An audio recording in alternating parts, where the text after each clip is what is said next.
Tuan barabara lancha Ewana jea tubu Umamba evana slaza Kristinu tubu na resi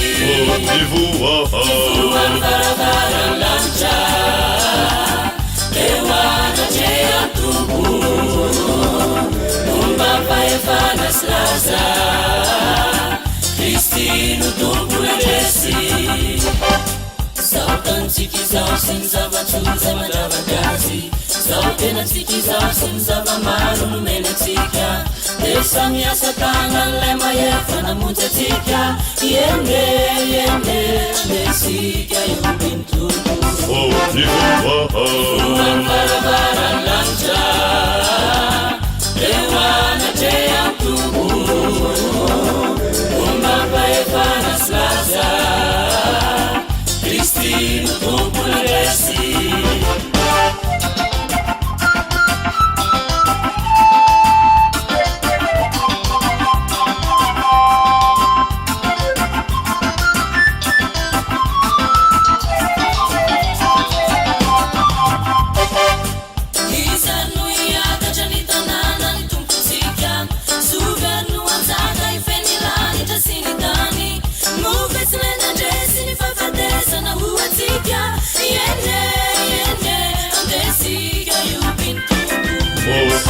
Tuan barabara lancha Ewana jea tubu Umbamba evana slaza Kristinu tubu na resi Tuan barabara lancha Ewana jea tubu Umbamba evana slaza Kristinu tubu na resi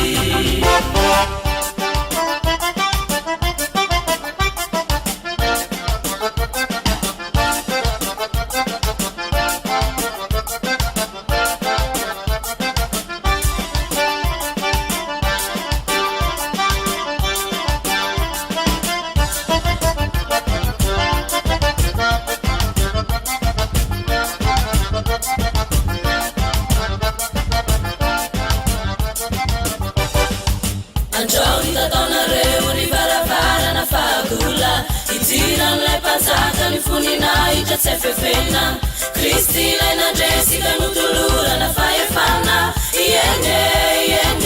andesika yumbintubu Tuan barabara lancha Ewana jea tubu Umbamba efana slaza